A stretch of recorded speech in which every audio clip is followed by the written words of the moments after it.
Ağabeyim Şerefettin Aslan bundan bir 16 yıl önce 2000'li yıllarda üniversite öğrencisiydi. 3. sınıf makine mühendisiydi.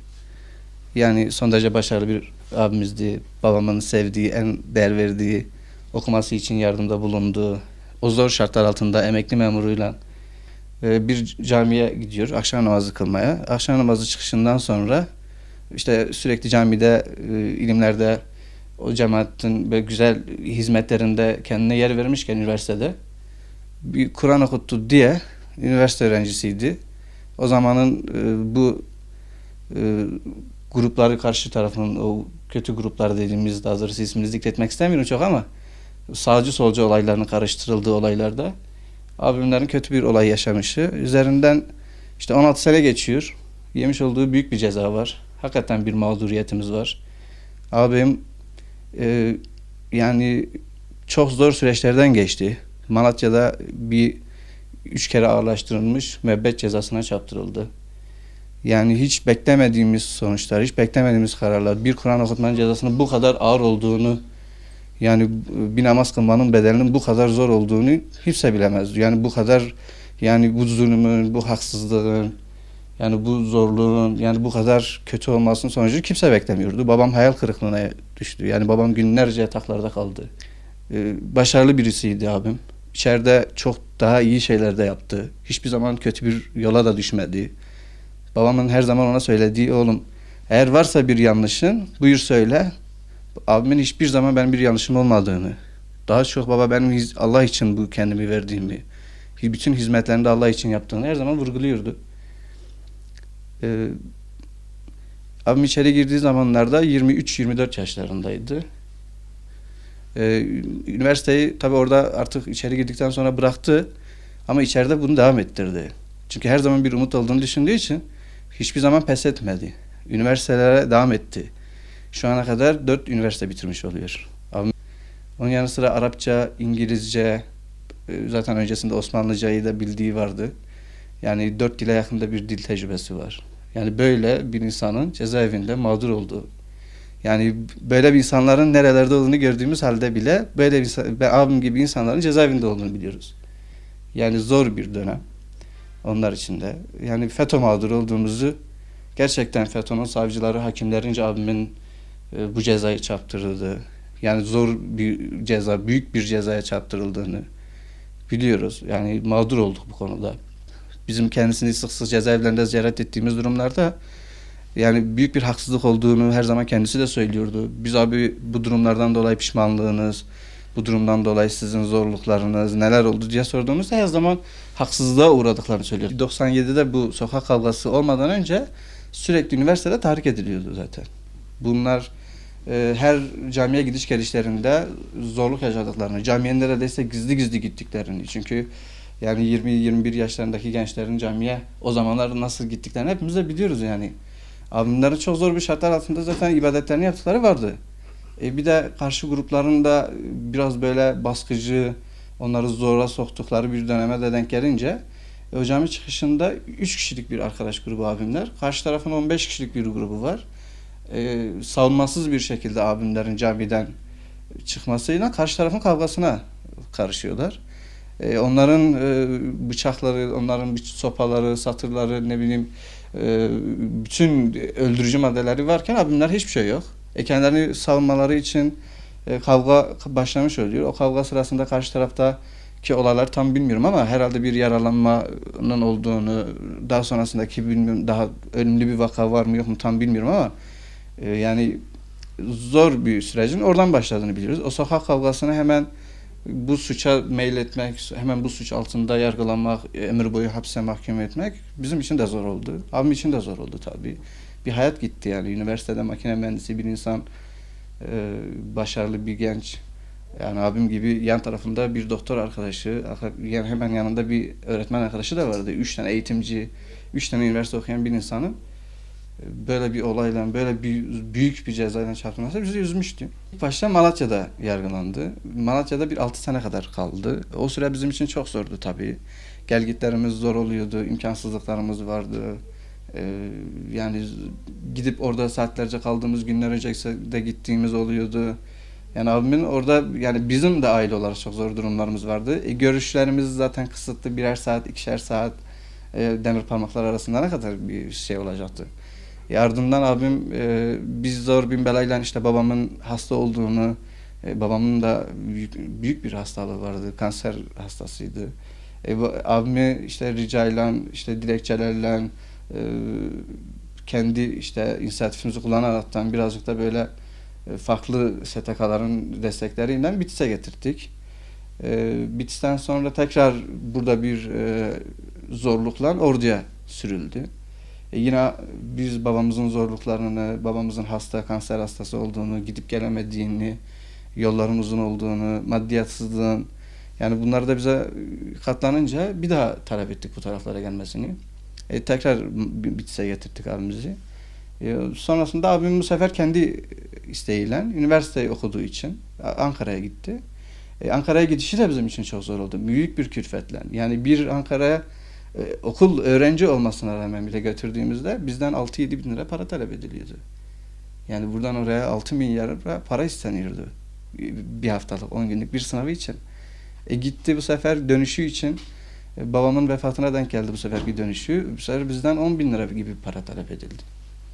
Yani bunu göndeririz ama 10 milyar gibi bir para talebinde bulundular. Bir saat babamın cenazesinde durabilmesi için 10 milyar gibi bir para talep edildi. Bizim bu cenaze gününde, o acı günümüzde onu telaş edip, onu bulup ona getirebilmek bize de zor geldi. Onun gelmemesi bizi daha çok üzdü. Ardından Yargıtay'da temize göndermiş olduğumuz dosyalarımızın birçoğunda Yargıtay avukatlarının paralelci çıktı. Sonrasında şu son aşamada araştırmalarımıza göre de FETÖ'cü çıktıklarını öğrendik. Yani bunların vermiş olduğu hükümler yani yani hakikaten de bugün söylenilen af değil, lütuf değil, adaleti istiyoruz. Gerçekten de yani bizde af değil, lütuf değil belki ama adalet istiyoruz. Yani bugün FETÖ'nün mağduru olduğunu hepimiz de biliyoruz abimin. Bunun gibi binlerce insan var. Biz bu soruları sorduğumuz zamanlarda kesinlikle ben diyordu İslami adı altında, İslam üzerine, din üzerine hiçbir şeyde pişman değilim. Yani bir Kur'an okutmak benim için zor gelmedi, cezası da zor olmasa gerek diyordu. Yani son bu yaşanan olaylarda da doğrusu biz devletin arkasında olmasaydık zaten, biz de eğer ki ülkemizin yıkılmasını isteseydik cephe değiştirdik. Ama biz bugün hepimiz de meydanlara çıktık. Hepimiz de devletimiz için mücadele ettik. Benim abim de çıkmış olsaydı bugün aynı şey o da yapardı. Yani bakıyorsun devletin bazı adamları ülke yıkıyor, devlet yıkıyor. Biz halk olarak dışarı çıkmışız, devleti korumak istiyoruz, devlete yardımcı oluyoruz. Günlerce dışarıda kaldık biz de. Bakıyorsun paralelci, ergenekoncu, balyozcu insanlar hepsi dışarı çıkmış. Bunlara hüküm veren bunlar. Bizimkiler içeride, bunlar dışarıda yani. Nasıl bir adalet, nasıl güvenebileceğiz yani? Yıllardır anlatılan hukuksuzluklar bugün gün yüzüne çıkmış durumdadır. FETÖ denen yapıyı devlet içerisinde nasıl yapılandığını biz gördük. Kendi örgütlü yapısını başka İslami cemaatlere atfederek veya başka İslami kişiliklere atfederek örgütlü yapı gibi yeni örgütler ihdas etti. Bu sahte örgütler adı altında birçok kişiye kumpas kurarak cezaevlerine aldılar. Yüzlerce kişi Yusufi olarak cezaevlerine mahkum olarak bulunmaktadır. Bunlara Yusufi denmesinin de özel bir anlamı vardır. Çünkü Yusuf peygamber de bir düzmece iddia ve kumpas neticesinde cezaevine alındı. Onu cezaevine gönderen zatlar da bizzat kendisinin suçsuz olduğunu, haklı olduğunu fakat üst kademelerin bunu istediğini açıkça dile getirerek kendisini cezaevine aldılar ve orada unuttular kendisini. Yıllar sonra Yusuf peygamber hatırlandığında da kendisine gidip dediler ki affedildin artık çıkabilirsin. Fakat o dedi ki kadınlar ellerini niçin kestiler? Bunu araştırın dedi. Yani benim suçsuz olup olmadığımı ispatlayın. Ben suçsuzum çünkü. Bunu ispatlayın ondan sonra ben çıkabilirim dedi. Şu an içeride bulunan Yusufi kardeşlerimizin durumu aynen bunun gibidir. Düzmece iddianamelerle içeriye alındılar. Şu an kendileri için iddianameleri düzen, kendisini yargılayan hakimlere, savcılar da cezaevlerinde bulunuyorlar. Yapılan haksızlığın ne boyutta olduğu zaten gün gibi aşikardır şu an. İşte bunların gün yüzüne çıkması, bunların da dışarı çıkmasının en büyük göstergesidir aslında. Bu nedenle kendileri yeniden yargılama talep etmektedir haklı olarak. Adaletli olan da budur. devletlerinden, hükümetlerinden talepleri de bu yöndedir. Bunların göz ardı edilmemesi gerekir. Ergenekon davası, Balyoz davasında biz bunları gördük. Kendilerine kumpas yapıldığı dile getirilir getirilmez. Dosyalar hemen raflardan indirildi, yeniden yargılama yapıldı ve içeride hiçbir kimse kalmamacasına herkes dışarı salıverildi. Fakat yıllardır bu Yusufilerin durumu gündeme getirilmesine rağmen herkes kulaklarını tıkamış durumda, devlet bunları görmemeye çalışıyor. Yani kendilerine ikinci sınıf insan muamelesi yapılıyor. Bunun göz ardı edilmemesi gerekir. 15 Temmuz darbe girişiminde de biz bunu açık ve net olarak gördük. Darbe girişiminin daha ilk saatlerinde, hatta işgal girişiminin daha ilk saatlerinde hükümet tarafından herhangi bir açıklama yapılmamışken, herhangi bir devlet yetkisi tarafından açıklama yapılmamışken bile bu Yusufi kardeşlerimizin aileleri devletlerini koruma pahasına, darbeye karşı gelme pahasına canlarını hiçe sayarak sokaklara döküldüler. Yani bu da onların bu vatanın gerçek evlatları olduğunu gösterir. Fakat kendilerine şu an üvey evlat muamelesi yapılmaktadır. Bunun sonlandırılması, bundan vazgeçilmesi gerekmektedir. O nedenle söylemeye çalıştığım şudur. Ortada ciddi bir mağduriyet vardır. Bu mağduriyetin giderilmesi gerekir. Yaklaşık 20 yıldır içeride bulunan Ali Çelik kardeşimiz, hemşerimiz, Yusuf kardeşimiz, Ali Çelik ve Şerafettin Aslan kardeşlerimizin dosyalarının yeniden ele alınması gerekir. Bu nedenle yeniden yargılanmalarını istiyoruz. Ailelerin talepleri de bu yöndedir. Yıllardır hem kendilerinin hem de ailelerinin çektiği çok büyük çileler vardır, eziyetler vardır. Bunların sonlandırılması gerekir. Kendileri af talep etmiyorlar. Yusuf peygamber gibi suçsuz olduklarının ispatlanmasını istiyorlar.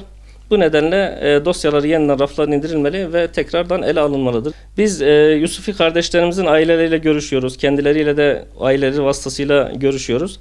Biz bunu sürekli gündemde tutmaya çalışıyorduk zaten. Gene gündemde tutmaya çalışacağız, gayret göstereceğiz. Bu uğurda kendilerinin avukat arkadaşlarıyla da görüşmelerimiz oluyor. Dosyaların incelendiğini görüyoruz. Çeşitli açıklamaları yapıyorlar bize. Dosyalar toplandıktan sonra bunun tekrardan gündeme geleceğini söylüyorlar. Bu uğurda bize düşen neyse, gerek aileleri tarafından gerek avukatlar tarafından üzerimize düşen neyse her türlü yardım yapmaya hazırız kendilerine. Her türlü desteği vereceğiz, toplumsal desteği vereceğiz inşallah.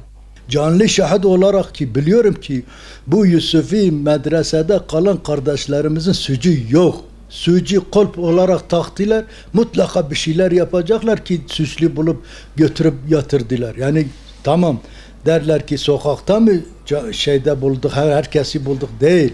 İslami kimliğini yaşadıkları için oradadır. Biz de Hudapar olarak bunun arkasındayız ve tekrar Sayın Cumhurbaşkanımıza buradan sesleniyoruz. Ve biz bunun bilincindeyiz. Değil ki şey olsun diye diyoruz. Biz İslami kimliği olduğu için biz de bunun araştırmasını bizzat kendisi ve bizzat Başbakan ve bizzat Adalet Başkanı burada biz kardeşlerimize af veya bir şey istemiyoruz. Biz sadece ve sadece dosyaların incelemesini istiyoruz.